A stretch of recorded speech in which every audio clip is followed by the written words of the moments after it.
What's good, YouTube? Welcome back to another video on the Deh.Weh family. And in today's video, we have a reaction to do all coronavirus survivors think the same?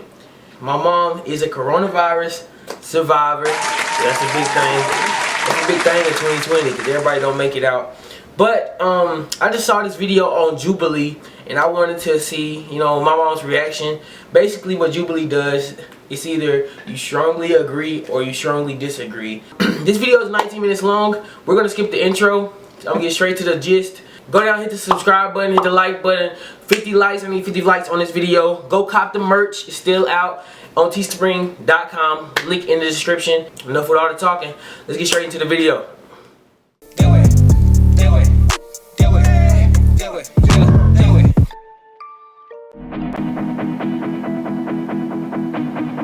Disagree with.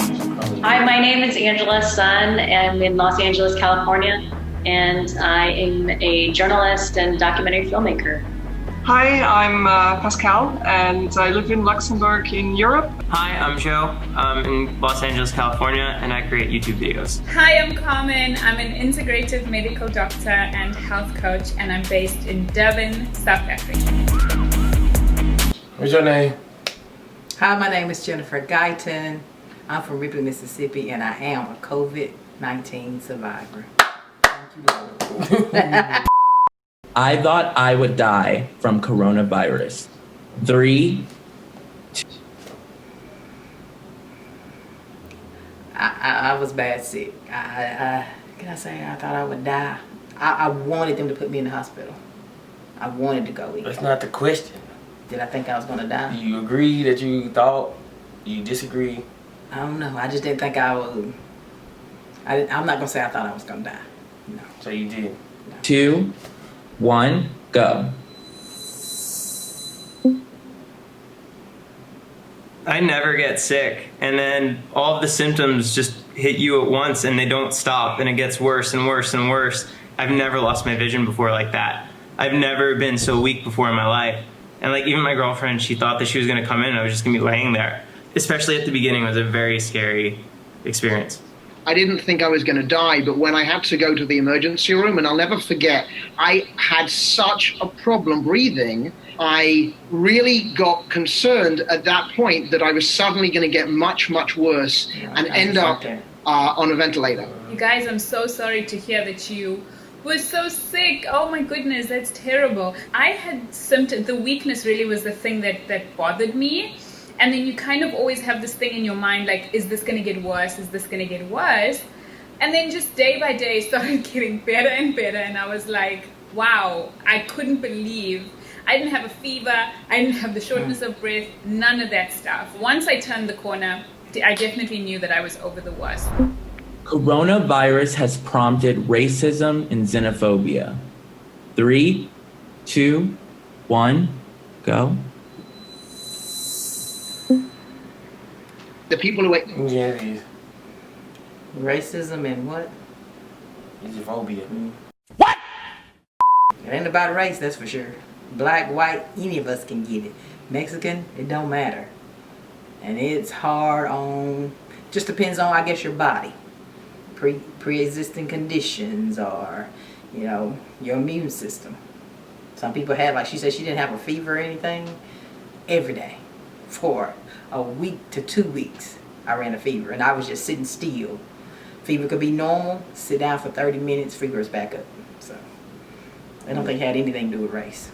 As an Asian American experiencing this in Australia, when I did go to the market, I had my mask and my gloves on to go shopping to, protect myself and other people.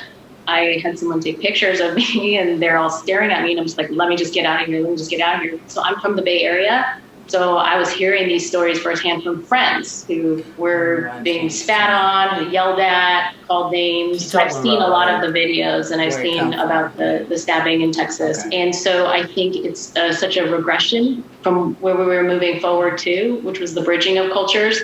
And it's just really unfortunate. Okay, you are really hungry right now. You didn't deal with it though. It's basically the Asian people, where it came from.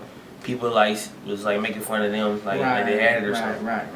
because they just do not have means to get food on their table. I got to see how so many communities are coming together to try and solve the problems that we are all being faced, not because of who you are or where you've come from, but simply because the corona is affecting your life right now. Racism is something that South Africa has been dealing with for a very long time, but I think from that day and just experiencing the way that so many communities are coming together, it was such a positive, uplifting day.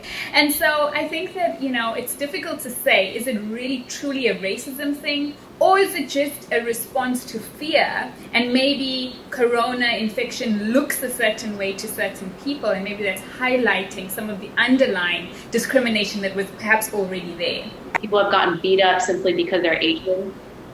It's a massive deal. Like, it sucks. It sucks that my mom is freaking out about going to the grocery store because they target older Asian people because they can.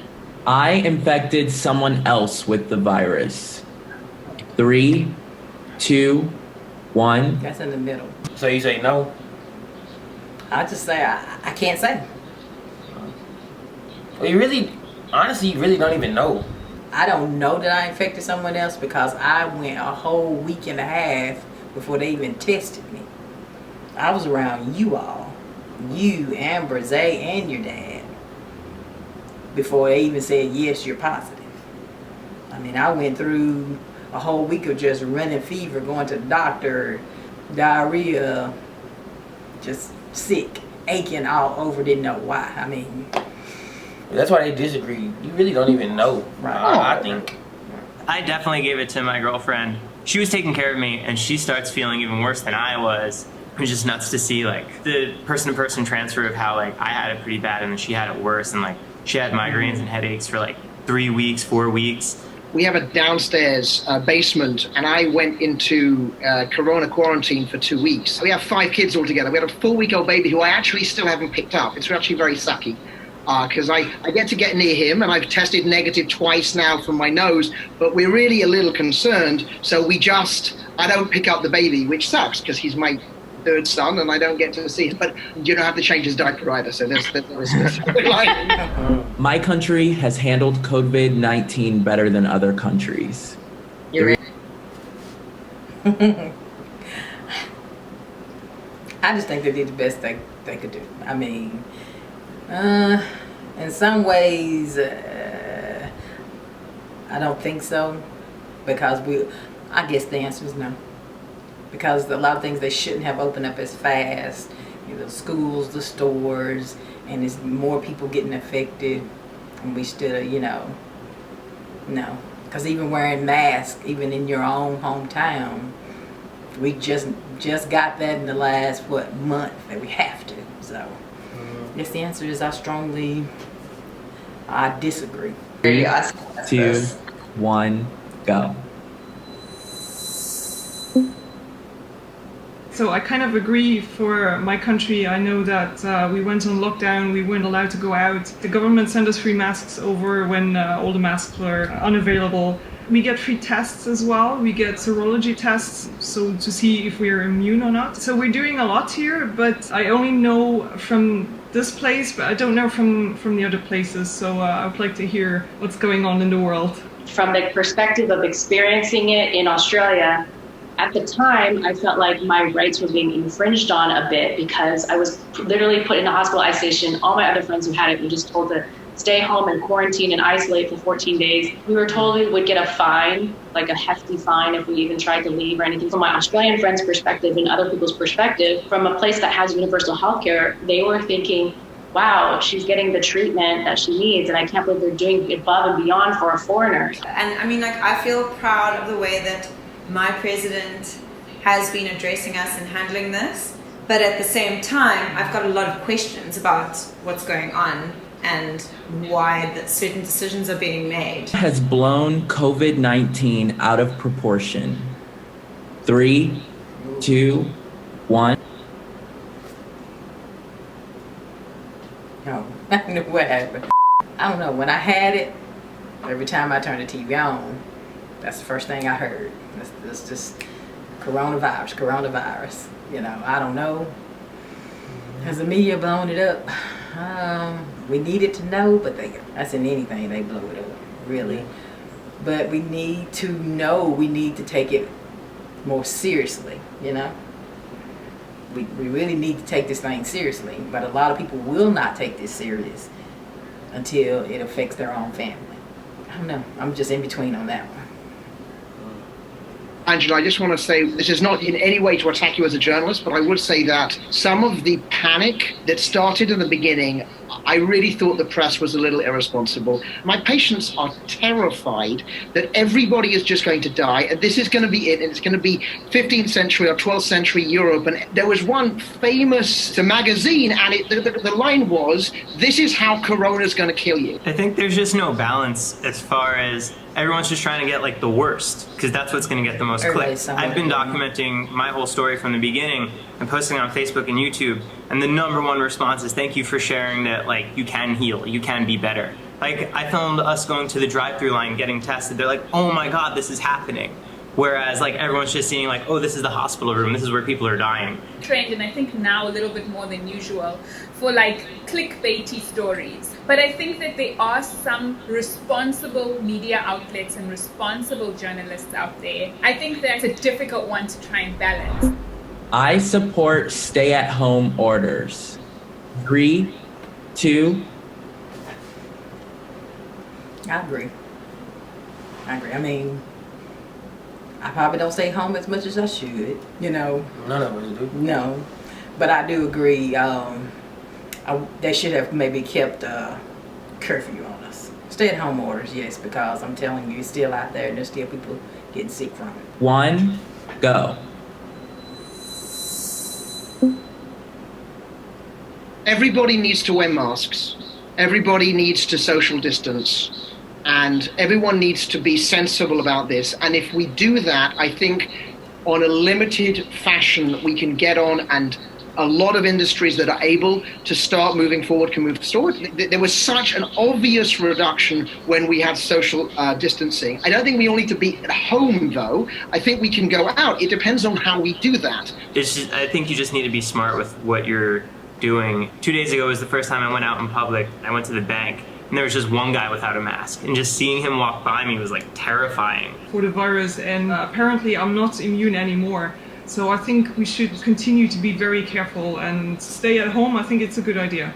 People who are still I very did hear that, like, that if you get it one time, you're immune to it. But then I heard that you're not. I heard it, but I don't want it again. I know someone who has died from coronavirus. 3, 2, 1, go. That's sad. Somebody who once hired me to do a job, he got it, and when he went to the hospital, it was before they had the available testing. They told him they think he has it and for him to not come back because he had it. And he ended up passing away, like, I think 2 days later. Yeah, This has changed my life forever. It has. It has changed all our lives. I think it's changed all our lives, cause like, and we made history too. I feel like, What you mean? cause like we're gonna be talked about for years. It's when it affected the whole world. That's what I'm saying. Like all the whole world is gonna be in the history books.